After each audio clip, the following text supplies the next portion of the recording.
Good morning students. पिछले कुछ classes में 2-3 क्लासेस में मैंने आपको सेंटेंस और उसके क्लासिफिकेशन के बारे में बताया था। हमने आपको बताया था कि कैसे अकॉर्डिंग टू मीनिंग सेंटेंस के काइंड्स क्या होते हैं और अकॉर्डिंग टू स्ट्रक्चर सेंटेंस के काइंड्स क्या होते हैं। शायद आप लोगों को ध्यान में भी होगा, अगर घर पे आप लोगों ने पढ़ा होगा तो। मैंने बताया था कि अकॉर्डिंग टू मीनिंग सेंटेंस के 5 काइंड्स होते हैं, 5 काइंड्स होते हैं: असर्टिव, इंटरोगेटिव, इम्परेटिव, ऑप्टेटिव और एक्सक्लेमेटरी। और अकॉर्डिंग टू स्ट्रक्चर सेंटेंस के 4 काइंड्स होते हैं: simple, compound, complex and mixed. और सभी का डेफिनेशन इंग्लिश में, हिंदी में एग्जाम्पल के साथ मैंने आप लोगों को बताया था। आज हम लोग थोड़ा आगे बढ़ते हैं। आज हम लोग सीखेंगे कि कैसे एफर्मेटिव सेंटेंस को नेगेटिव बनाया जाता है ना। ये जो 5 सेंटेंस हैं, असर्टिव, इंटरोगेटिव, इम्परेटिव, ऑप्टेटिव और exclamatory, if they affirm something they are affirmative, and if they deny anything that is negative, है ना। ये 5 तरह के वाक्य अर्थ के अनुसार जो हैं, असर्टिव, इंटरोगेटिव, इम्परेटिव, ऑप्टेटिव और एक्सक्लेमेटरी, अगर ये किसी बात को स्वीकारते हैं तो वो एफर्मेटिव हैं, और अगर नकारते हैं तो वो निगेटिव हैं। आइए सीखें कि कैसे हम एफर्मेटिव सेंटेंस को नेगेटिव बनाएंगे। इसमें सबसे पहले हम लोग सीखेंगे कि असर्टिव में जो एफर्मेटिव सेंटेंस हैं उनको नेगेटिव कैसे बनाया जा सकता है। ठीक है ना। तो आइए शुरू करते हैं। ऊपर में लिख लीजिए सभी लोग, रूल्स, RULES,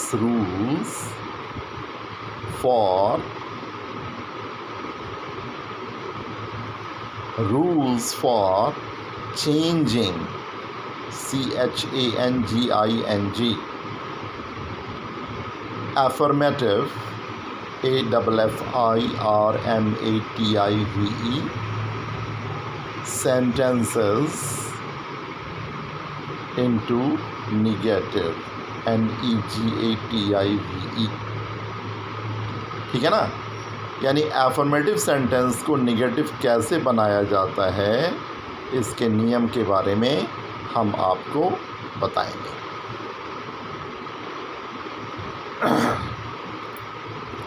आइए रूल नंबर 1 लिखते हैं आपको। रूल नंबर 1 लिखिए आप, और रूल पहले लिखिए।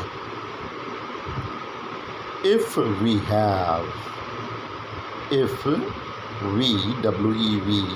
have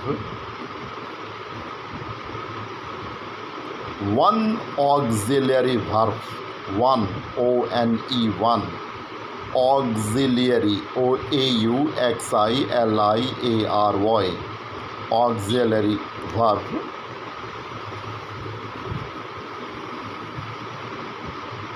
with a principal verb, with the principal verb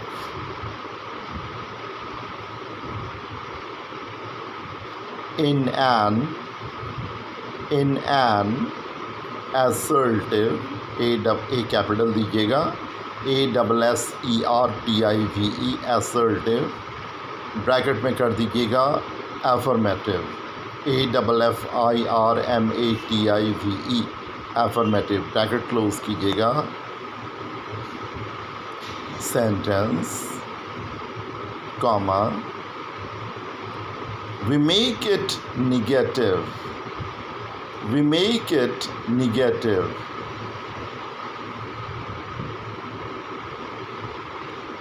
by putting PUTTING,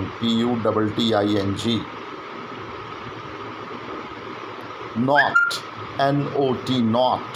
not को सिंगल इन्वर्टेड कॉमा में डालिएगा, in between them, in between, between, between them, them, full stop. फिर से एक बार दोहरा लो. If we have one auxiliary verb with the principal verb in an assertive bracket में affirmative sentence, comma, we make it negative by putting not in between them. Hindi भी लिख लो नीचे. अगर किसी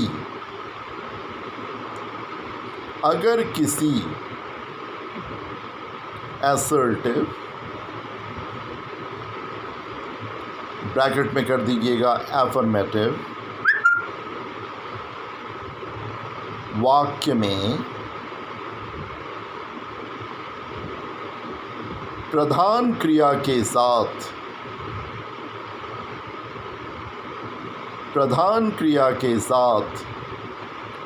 केवल एक सहायक क्रिया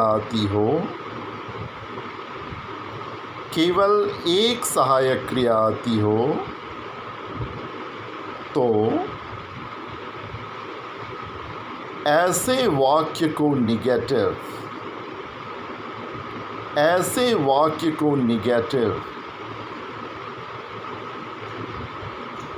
हम प्रधान क्रिया और सहायक क्रिया के बीच में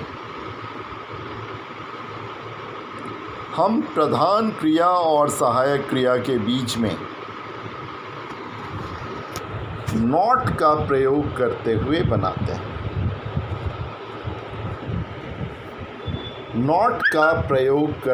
बनाते हैं. ठीक है, लिखा हुआ हो गया. अब आइए नीचे एग्जाम्पल से इसको समझते हैं.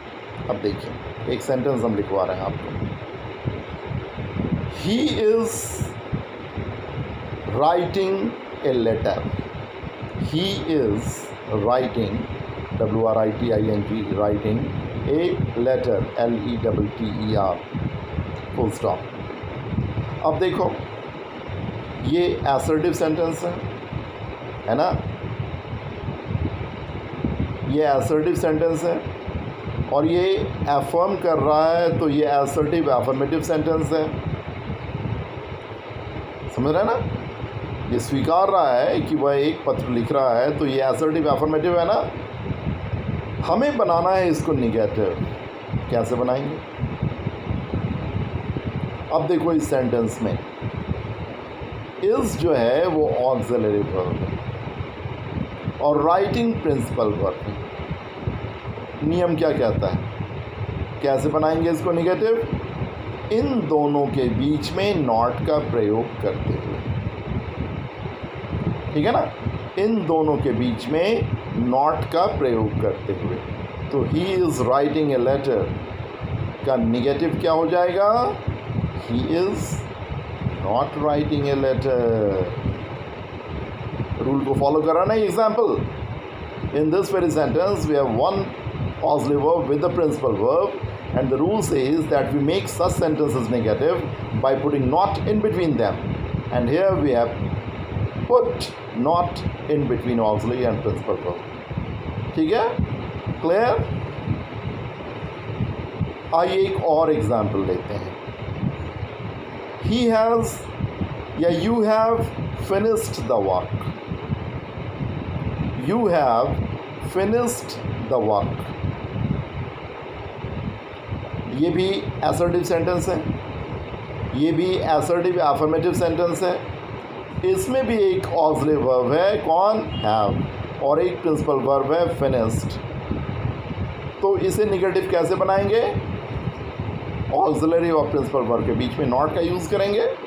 क्या होगा? I have not finished the work. Very simple, बहुत आसान है ये. बस ये हमेशा आप ध्यान देना कि रूल को फॉलो कर रहा है या नहीं कर रहा. देखो मैं हमेशा कहता हूँ, आज फिर कह रहा हूँ कि ग्रामर रट्टा मारने की चीज़ नहीं, ये कॉन्सेप्ट की चीज़ है. और हम लोग इतने कॉन्फिडेंस के साथ क्यों बोलते हैं? Because I know that what I am speaking that is correct and I can prove it. I have followed the rules and this confidence I want in you people to. आप में भी ये confidence हम देखना चाहते हैं। Know the rules, practise it well and you will definitely be a fluent writer or speaker of English. There's no doubt about it. But know the rules.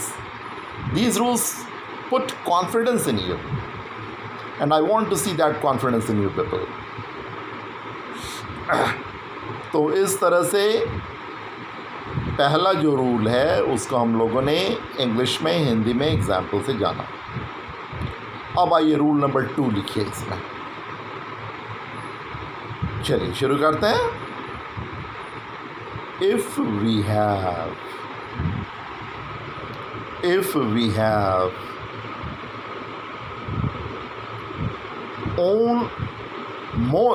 if we have more than one auxiliary verbs, more than M-O-R-E, more than T-H-A-N, than one auxiliary verbs,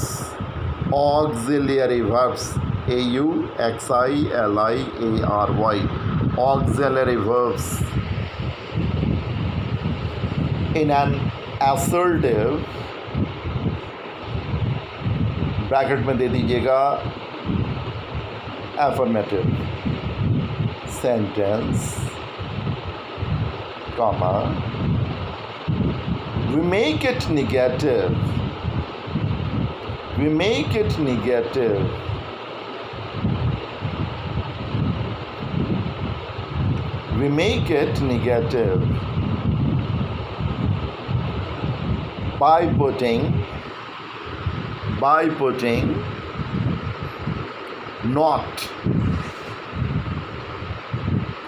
by putting not in between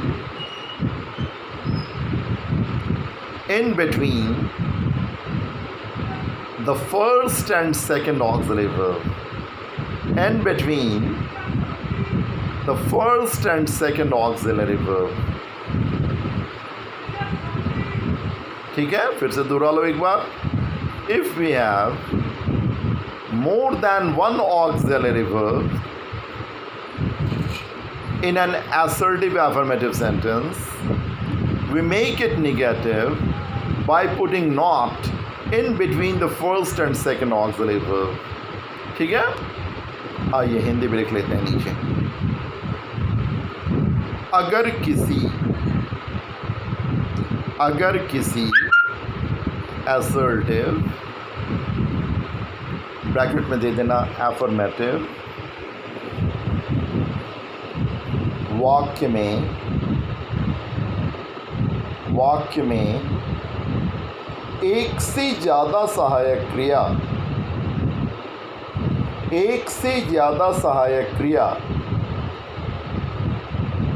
प्रधान क्रिया के साथ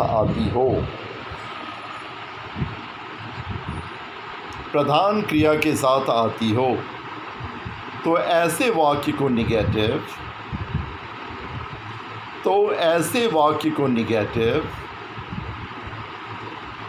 हम पहले और दूसरे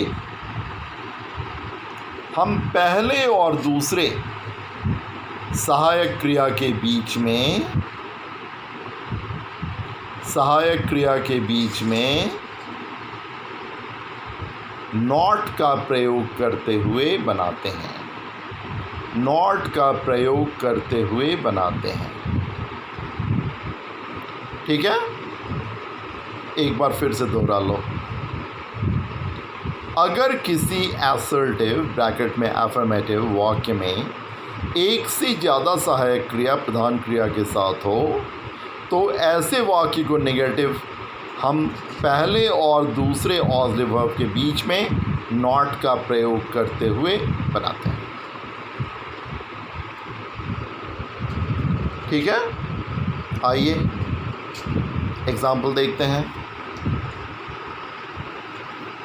You have been, H-A-V-E, have been, B-E-E-N, been,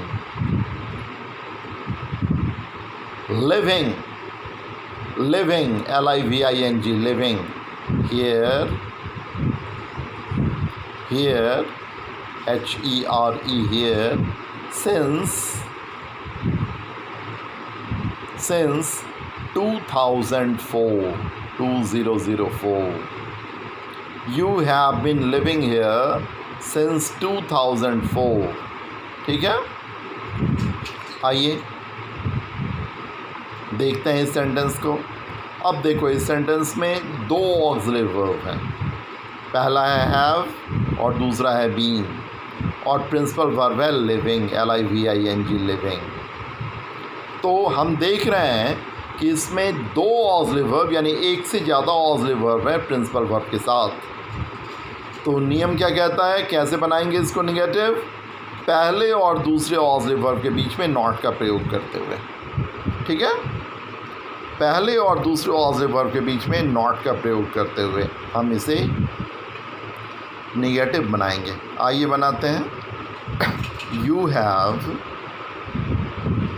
not been, you have not been living here since 2004. You have not been living here since 2004. तो यहाँ देखो, have और been दो ऑक्सिलरी वर्ब हैं, तो उनके बीच में पहले ऑक्सिलरी और दूसरे ऑक्सिलरी वर्ब के बीच में नॉट का प्रयोग हम लोगों ने किया है।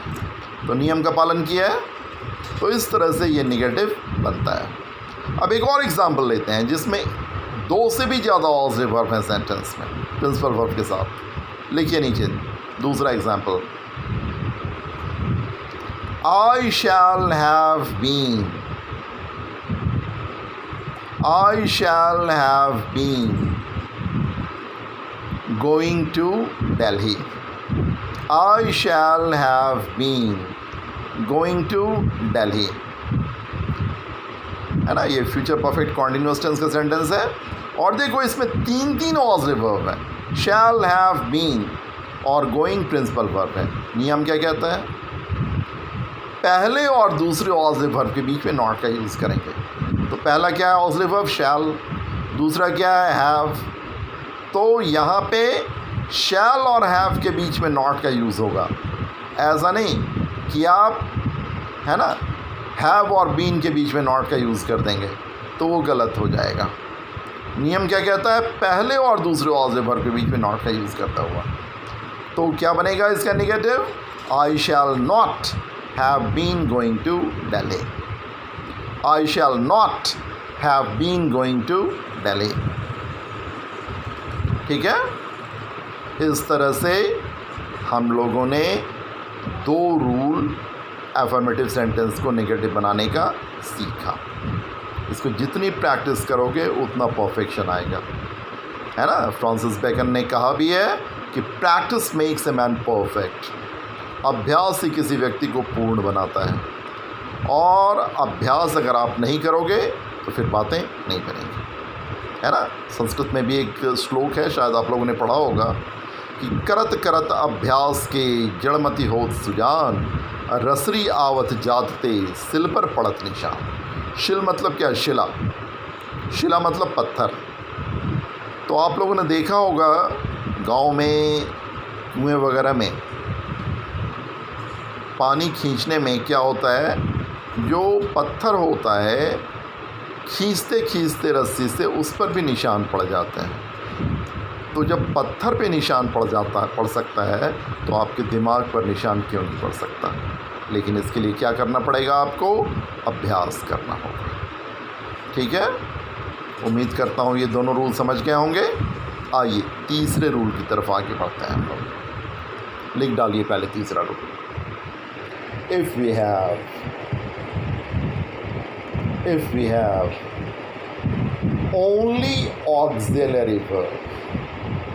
only auxiliary verb with a principal verb. Sorry, if we have only auxiliary verb used as principal verb,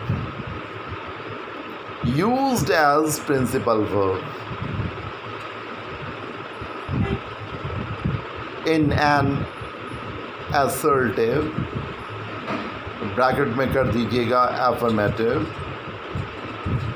sentence,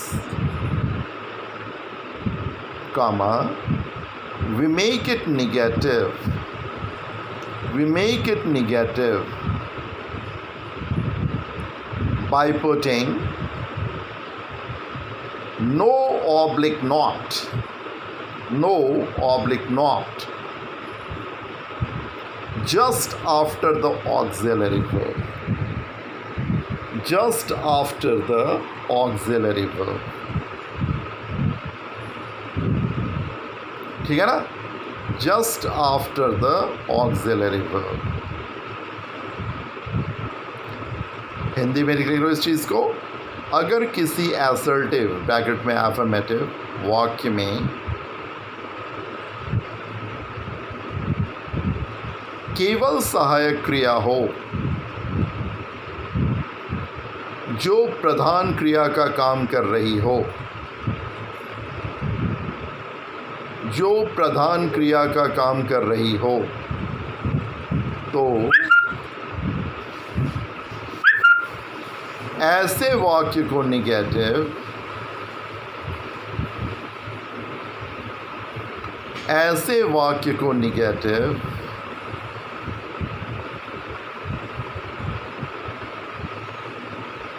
हम उस सहायक क्रिया के ठीक बाद, उस सहायक क्रिया के ठीक बाद नो अथवा नॉट का प्रयोग करते हुए बनाते हैं, नो अथवा नॉट का प्रयोग करते हुए बनाते हैं। फिर से एक बार दोहरा लो कि अगर किसी असर्टिव एफर्मेटिव वाक्य में केवल सहायक क्रिया हो जो प्रधान क्रिया का काम कर रही हो, तो ऐसे वाक्य को निगेटिव हम कैसे बनाते हैं? उस सहायक क्रिया के ठीक बाद नो अथवा नॉट का प्रयोग करते हुए। आइए नीचे एग्जाम्पल लिखते हैं। ही is a doctor, he is a doctor. अब देखो इस सेंटेंस में केवल सहायक क्रिया है, कोई प्रधान क्रिया नहीं है, और जब कोई प्रधान क्रिया नहीं है तो यही प्रधान क्रिया है। तो ऐसे सेंटेंस को निगेटिव हम कैसे बनाएंगे? उसके ठीक बाद नॉट का प्रयोग करते हुए। He is not a doctor, he is a doctor, is not a doctor, है ना। एक और एग्जाम्पल ले लो। I have money, I have money. यहाँ भी देखो हैव है, केवल कोई प्रिंसिपल वर्ब नहीं है, केवल ऑक्सिलरी वर्ब है, कोई दूसरा प्रिंसिपल वर्ब नहीं है, तो यही प्रिंसिपल वर्ब है। कैसे बनाएंगे इसको negative? I have no money, I have no money. अब एक सवाल आपके दिमाग में उठ रहा होगा कि कहाँ पे नो और कहाँ पे नॉट, है ना। ये सवाल ज़रूर आपके दिमाग में उठ रहा होगा। अगली क्लास में हम आपको बताएंगे कि कहाँ पे हम लोग नो का प्रयोग करते हैं और कहाँ नॉट का प्रयोग करेंगे, ठीक है। पहले मुझे एक तरफ से इसके सारे रूल्स लिखवा लेने दो और फिर एक डिफरेंस लिखवाएंगे जिससे कॉन्सेप्ट बिल्कुल क्लियर हो जाएगा आपका। चलिए, एक और रूल है असर्टिव सेंटेंस के से रिलेटेड, वो आज जान लेते हैं हम लोग। लिखो rule number 4। if we have only principal verb, only principal verb in an assertive bracket में affirmative sentence comma, we make it negative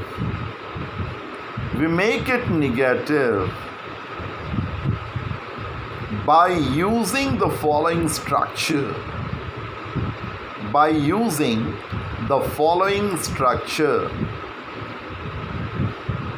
आई बात समझ में? फिर से एक बार दोहरा लो if we have only principal verb in an assertive affirmative sentence, comma, we make it negative by using the following structure. आइए नीचे हिंदी में भी लिख लेते हैं इस रूट को. अगर किसी assertive,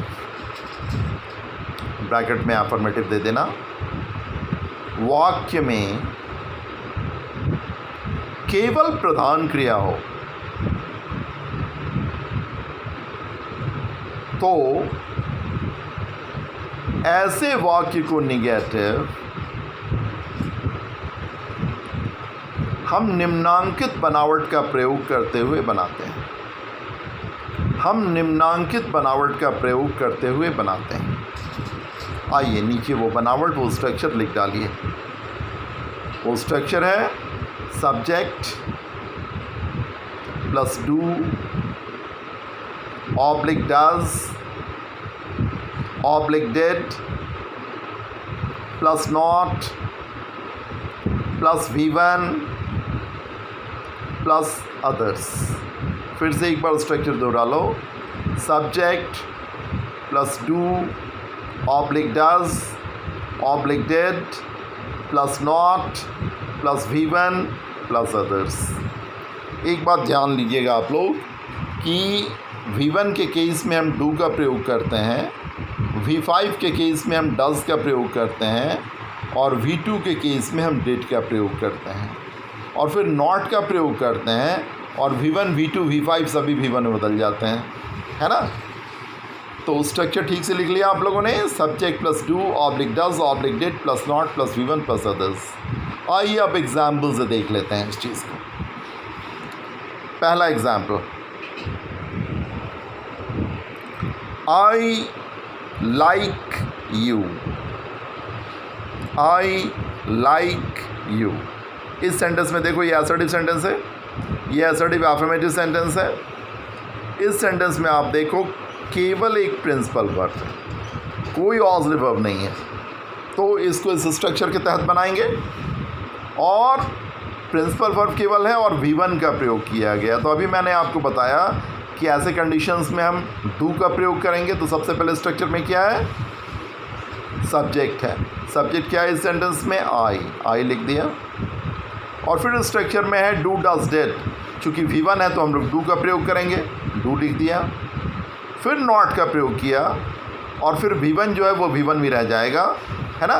और फिर अदर्स जो है वो अदर्स ही रह जाएगा. तो इसका नेगेटिव फॉर्म क्या हुआ, I do not like you. I like you का नेगेटिव क्या होगा, I do not like you. ठीक है. दूसरा एग्जाम्पल लिखो, he loves me. He loves me, LOVES, loves me. इसका नेगेटिव बनाइए.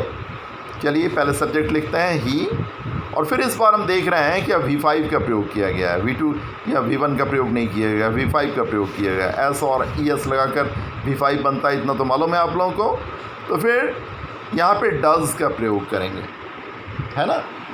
और फिर नॉट लगाएंगे और फिर जो V5 है वो V1 में बदल जाएगा, है ना. तो he does not love me. He does not love me. ठीक है ना. अब आइए तीसरा example, he went yesterday. He went yesterday, ये भी असर्टिव सेंटेंस है, ये असर्टिव अफर्मेटिव सेंटेंस है. और इस सेंटेंस में हम देख रहे हैं कि यहाँ भी केवल प्रिंसिपल वर्ब है, लेकिन इस बार यहाँ ना V1 का यूज़ हुआ है ना V5 का यूज़ हुआ है, बल्कि V2 का यूज़ हुआ है. तो अभी हम लोगों ने जाना है कि V2 के केस में हम डिड का प्रयोग करते हैं.